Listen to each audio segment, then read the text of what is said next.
Bonjour à tous et bienvenue dans notre matinale. Ce matin, j'aimerais qu'on s'arrête sur ce verset de ce magnifique livre qui est celui de Job, au chapitre 33, verset 14. Il nous est dit, Dieu parle tantôt d'une manière, tantôt d'une autre, et l'on n'y prend pas garde. Si on lit le récit de la Genève, on découvre que l'Éternel avait pour habitude de visiter l'homme et la femme dans le jardin d'Éden et de converser en fait avec eux. Le problème qui a été coupé dans cette communication qu'ils avaient est, est, est survenu par rapport au péché que Adam et Ève ont commis. Et le texte introductif de la Genèse nous montre bien que le problème n'est pas et n'a jamais été du côté de Dieu, mais bien du côté de l'homme qui a brisé, entre guillemets, le dialogue avec Dieu. Heureusement, le Seigneur l'a rétabli en envoyant son Fils mourir sur une croix et ressusciter le troisième jour. Et ensuite, il a envoyé son Esprit Saint à la Pentecôte, ce qui nous permet d'avoir un nouveau dialogue avec Dieu. Mais ce verset de Job, verset 14, nous invite à être attentifs à la manière dont Dieu peut nous parler tout au long de notre histoire de vie. Cela signifie que parfois on peut passer à côté de ce que Dieu voulait nous dire. Et c'est dommage. En lisant sa parole, on saisit que Dieu communique avec l'homme individuellement de différentes manières. Concernant Job, le texte nous invite à comprendre que Dieu peut nous parler même au travers de nos souffrances, car la souffrance peut être un message que l'homme doit décrypter. On sait aussi qu'il nous parle par sa parole.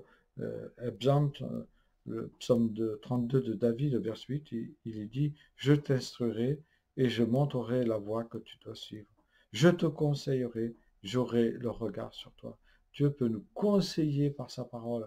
Et là, il est question de sa parole, le logos, la parole écrite, qui doit être cette nourriture quotidienne pour qu'on apprenne à discerner ce qui est bien, ce qui est mal. Cette parole aussi, elle aiguise notre conscience. On parle là de parole de Réma, la parole qui illumine nos cœurs, par laquelle Dieu nous parle et nous instruit. Et ça, on le retrouve dans le psaume 19, au verset 12 à 14. Dieu, il dialogue par la nature aux chrétiens. Le psaume 19 nous dit « Les cieux racontent la gloire de Dieu ». Et c'est vrai qu'on peut être qu'émerveillé devant la nature.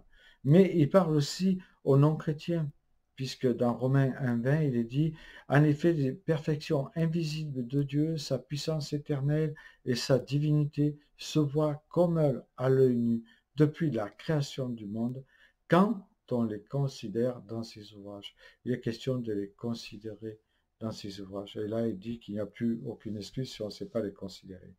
Chose qui peut paraître étrange en lisant, en tout cas moi ça m'a paru assez étrange, il peut nous instruire par des animaux dans Job 12, 7. Interroge les bêtes, Job nous dit, elles t'instruiront. Cela nous ramène à cet insecte qui est minuscule insecte qui est la fourmi, enfin suivant où on habite, où il est dit va vers la fourmi paresseux, considère ses voies et deviens sage. Elle n'a ni chef, ni inspecteur, ni maître. Elle prépare en effet sa nourriture. Elle amasse pendant la moisson de quoi manger. Donc, on voit que même des insectes peuvent nous parler, Dieu peut nous parler au travers d'insectes, si on sait écouter, si on sait être attentif. Il peut nous parler par des songes. L'Écriture nous rapporte plusieurs exemples, par exemple, de rêves qui ont fortement impressionné ceux qui les ont faits et par lesquels Dieu a communiqué un message.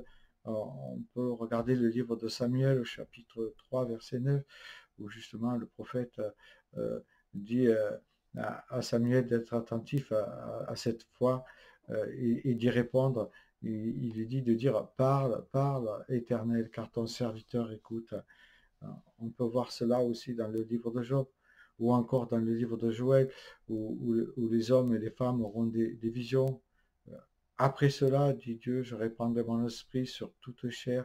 Vos fils et vos filles prophétiseront, vos vieillards auront des songes et vos jeunes gens des visions. Dieu peut parler par ses serviteurs lors d'un culte, lors d'une étude biblique, lors d'une conversation. Il peut parler par un frère ou une sœur aussi.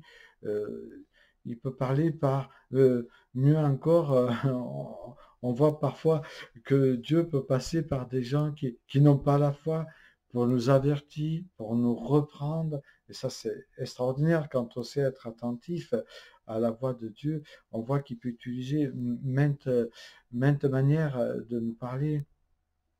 Alors, si tu n'entends pas Dieu te parler, ce n'est pas la faute de Dieu, je dirais, mais bien la tienne, parce que tu ne prends pas garde à toutes ces interventions de Dieu dans ta vie. Car nous l'avons vu au travers de ces quelques versets, Dieu parle de diverses manières. À toi de savoir être attentif à sa voix.